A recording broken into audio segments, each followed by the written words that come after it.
Friend, pull up close to the fire tonight. What I'm fixin' to tell you happened out in the high country of New Mexico territory, back when the land still remembered the old ways and the dead still walked among the living. Some folks say the desert keeps its secrets. Others claim it whispers them to those fool enough to listen.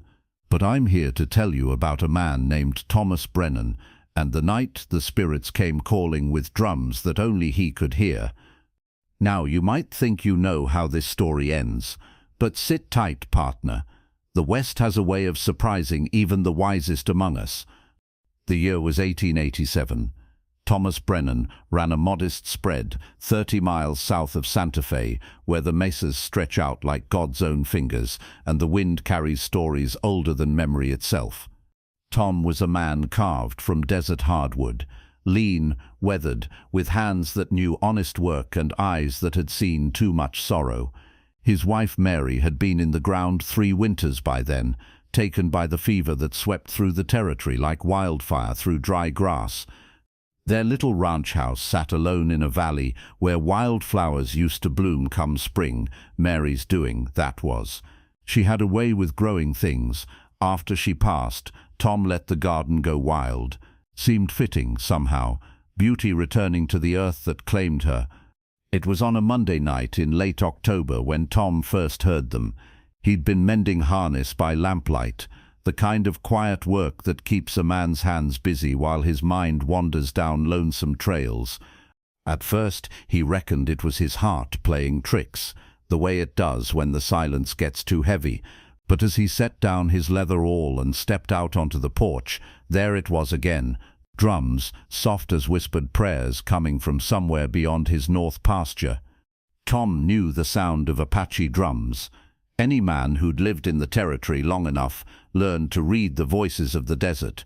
But these drums, they carried something different, something that made his chest tight and his breath come shallow. He waited on that porch till near dawn, listening. When the sun crested the eastern ridge, the drumming stopped. Just like that, as if the light had scared it away. Tuesday night, same time, the drums returned. Wednesday, Thursday. Each night, Tom would hear that distant rhythm calling from the darkness beyond his land. He'd saddle up and ride toward the sound, but it always seemed to move just ahead of him, like a mirage dancing on the horizon. By Friday, Tom's foreman, an old Mexican hand named Carlos, noticed the shadows under his boss's eyes.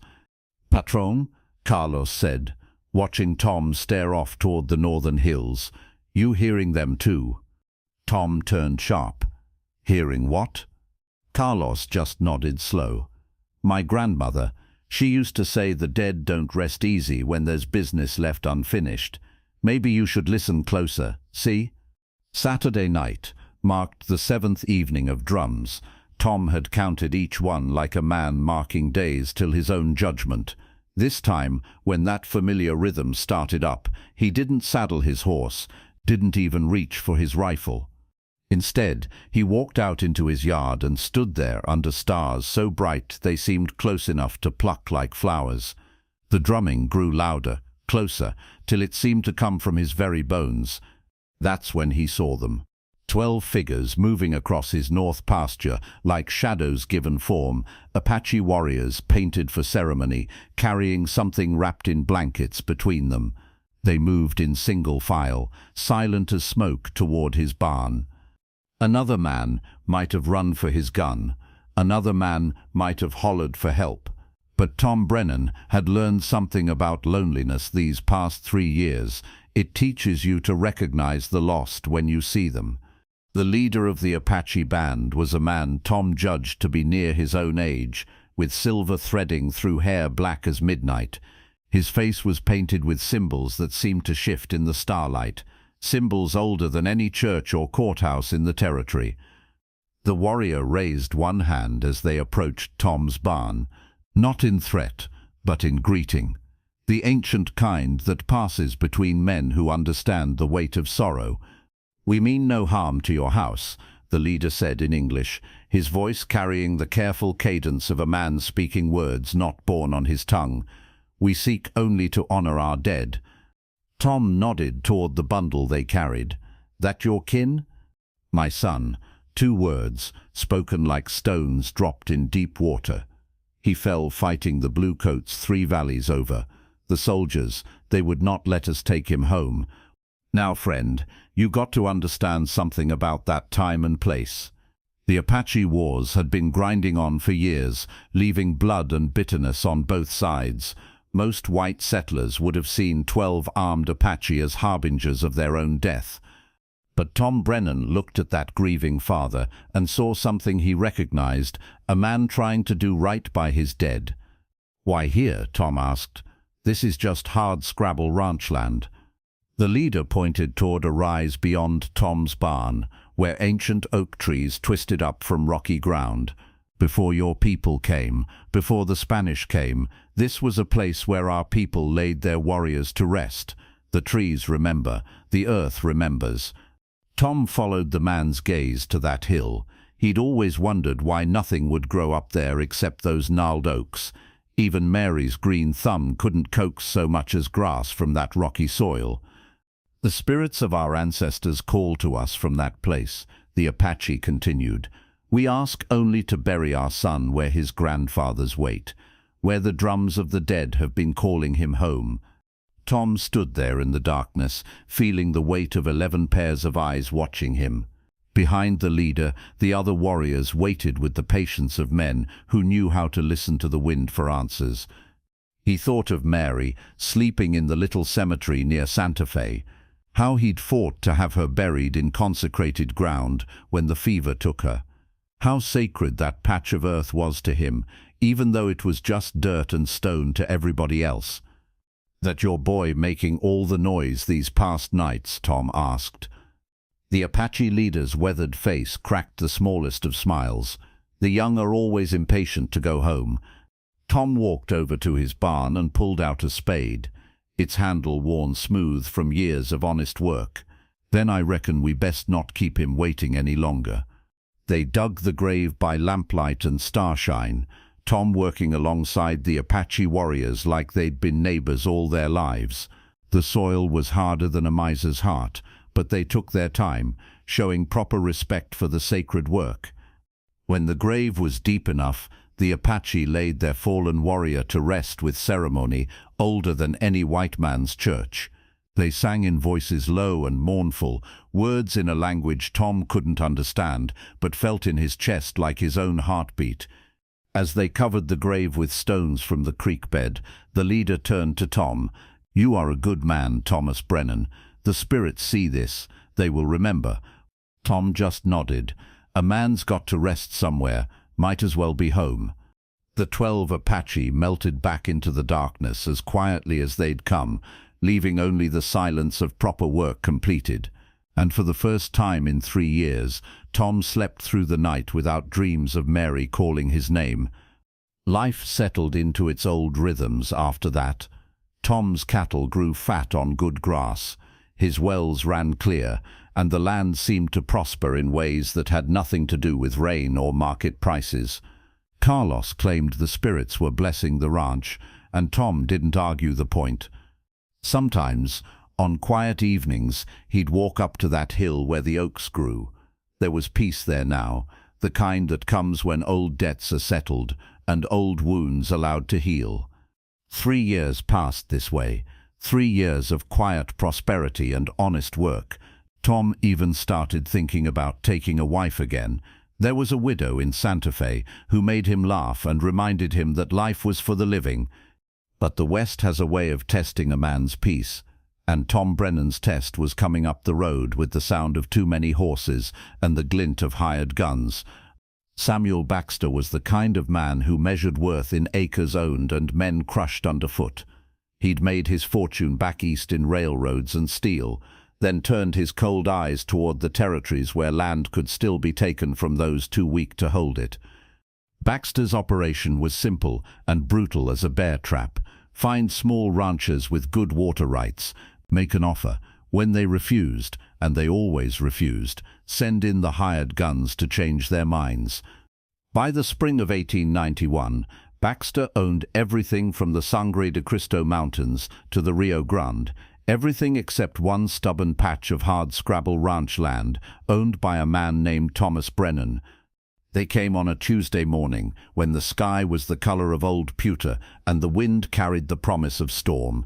15 men in black dusters, led by a snake of a man named Cord Mackenzie, Baxter's chief enforcer, and a killer with more notches on his gun than years in his life. Tom was breaking horses in the corral when they rode up. He took his time finishing with the Mustang he was working, then walked over to the fence where Mackenzie sat his horse like death on horseback. "You Brennan?" Mackenzie asked, though his pale eyes said he already knew. "My land, my name above the door, you do the arithmetic." Mackenzie smiled, showing teeth yellow as old piano keys. "Mr. Baxter's made you a generous offer for this spread, more generous than most folks get." Tom spat in the dust. "And what makes Mr. Baxter think my land's for sale?" "Everything's for sale, Brennan. Question is whether you take the money or take a pine box." Tom looked at the 15 men backing Mackenzie's play. Hard men with flat eyes and iron on their hips. Men who'd killed for less than the price of a good horse. But Tom Brennan had been forged in harder times than these, the war between the states, Apache raids, drought years that broke strong men's backs and stronger men's spirits. He'd buried the woman he loved and learned to live with ghosts. "This land's not for sale," Tom said, his voice steady as bedrock. "Not today, not tomorrow, not ever." Mackenzie's smile widened. "That's unfortunate, old man. Truly unfortunate. You got till Friday to change your mind. After that," he shrugged, "well, accidents happen out here. Remote place like this. Might be days before anybody finds the bodies." The hired guns wheeled their horses and rode out, leaving dust and the scent of violence hanging in the air like the promise of bad weather. Carlos found Tom that evening, cleaning his rifles in the lamplight. The old Mexican had worked for Tom long enough to read the signs. "How many you figure?" Carlos asked, settling into a chair across from his boss. 15, maybe 20. Professionals. The kind that shoot first and let God sort out the questions. Carlos nodded. "We can maybe take 3-4 of them with us if we're lucky." Tom looked up from the Winchester he was oiling. "Oui. Si, patron, this is my home too." For the first time since Mary died, Tom felt the sting of tears behind his eyes. Not from fear, he'd made his peace with death long ago, but from the knowledge that a good man was fixing to die because of Tom's stubborn pride. "Carlos," Tom said quietly, "you got family in Taos. You should ride out tonight." "And miss the fight?" "Ah, no, Chefe. My grandfather didn't raise me to run from dogs like these." They worked in comfortable silence after that, preparing for a war they both knew they couldn't win. Thursday night, Tom sat on his porch with a bottle of whiskey and his father's old Colt, watching the stars wheel overhead and thinking about Mary, about the garden she'd planted, about the children they never had, about all the roads not taken and all the words left unsaid. That's when he heard them again, the drums, soft at first, like a whisper of memory, then growing stronger, closer. Tom set down his whiskey and stood up slow, his hand moving instinctively to his gun. But as 12 figures emerged from the darkness beyond his barn, he recognized the silver-haired leader he'd helped bury a warrior 4 years past. The Apache approached with the same quiet dignity Tom remembered, but now they carried war paint and weapons. Their leader raised his hand in that ancient greeting. "Thomas Brennan," the warrior said, "we have heard of your trouble." Tom stepped down from his porch, moving careful and respectful. "How'd you hear?" "The desert speaks to those who know how to listen. The white men with black hearts, they have been burning sacred places, taking land that belongs to the spirits." The Apache's eyes glinted in the starlight. "This cannot stand." Another warrior, younger but with the same proud bearing, spoke up. "You honored our dead when you could have turned us away. You treated sacred ground with respect. This makes you kin." Tom felt something catch in his throat. That's mighty kind, but this ain't your fight." The leader smiled, the same small smile Tom remembered from that long-ago night. "You are wrong, my friend. That hill where my son rests, that is Apache land, sacred land. Always has been, always will be. These men who threaten you, they threaten what is holy. Besides," the warrior continued, "you kept faith with the dead, now we keep faith with the living." Friday came with a blood-red dawn that painted the eastern sky the color of old wounds. Mackenzie and his killers rode in at high noon, expecting to find a broken old man ready to sign papers or dig graves. Instead, they found Tom Brennan standing in his yard with Carlos at his side and 12 Apache warriors spread out in a defensive line that had been old when their grandfathers were young. Mackenzie reined in his horse, his pale eyes taking in the unexpected opposition. "Well, well, looks like you made some new friends, Brennan." "Old friends," Tom corrected. "Just took us a while to get reacquainted." The lead Apache warrior stepped forward, his painted face terrible as Judgment Day. When he spoke, his voice carried the authority of mountains and deep water. "Tell your master this: the spirits protect this land. The graves of our fathers are here. Any man who brings violence to this sacred place will find the earth itself rises against him." For a long moment, nobody moved. 15 hired killers faced off against a rancher, his foreman, and 12 Apache warriors. The desert wind held its breath, waiting to see which way the dice would fall. Mackenzie's hand moved toward his gun, but before steel could clear leather, something strange happened. The Apache began to sing, low, haunting voices that seemed to come from the very ground beneath their feet.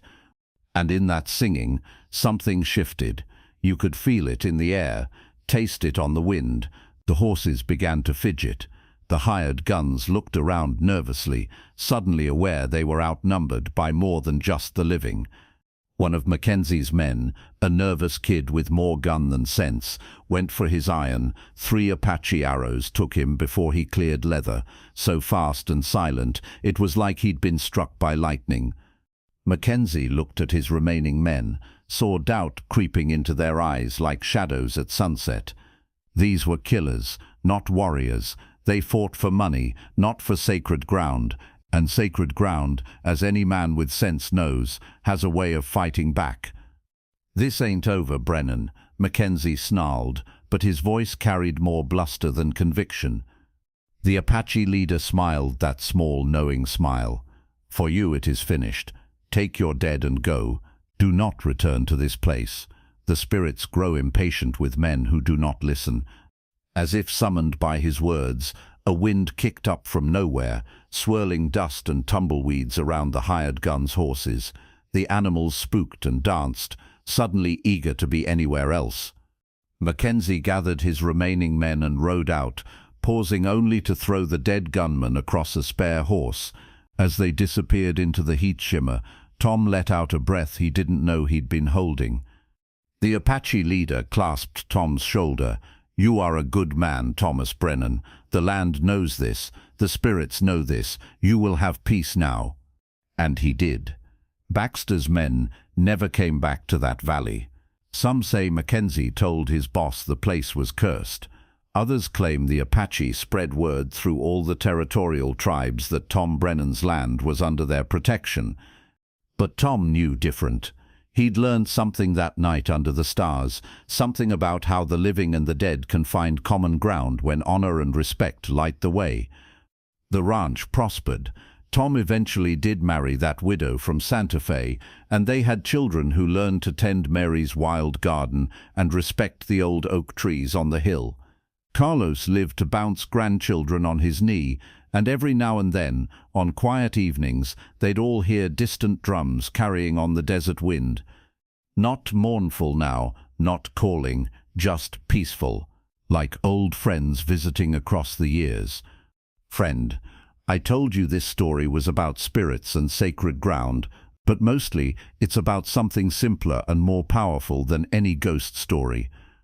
It's about how kindness echoes through the years, How respect for another man's grief can come back to save your life when you need it most. How the sacred isn't always found in churches or courthouses, but sometimes in the simple act of helping a father bury his son. Tom Brennan could have turned those Apache away that first night, could have reached for his gun instead of his shovel, but he chose to see a grieving father instead of a threat. And that choice, well, that choice made all the difference. The old-timers say the desert remembers everything, every kindness, every cruelty, every drop of blood spilled on its sacred ground. And maybe that's true. Maybe the land itself keeps score, and in the end we all get exactly what we've earned. So remember that. Next time you're faced with a stranger asking for help, you never know when your kindness might come riding back to you, painted for war and carrying arrows blessed by the spirits of the dead. That's the way I heard it, anyway, from a man who claimed to know Carlos's grandson down in Taos. Could be true, could be just another campfire story. But I'll tell you this much for certain. There's still a ranch in that valley, still owned by Brennan kin, and if you ride out there on a quiet evening, when the stars are bright and the wind is still, you might just hear the sound of distant drums, carrying old songs across the sacred ground.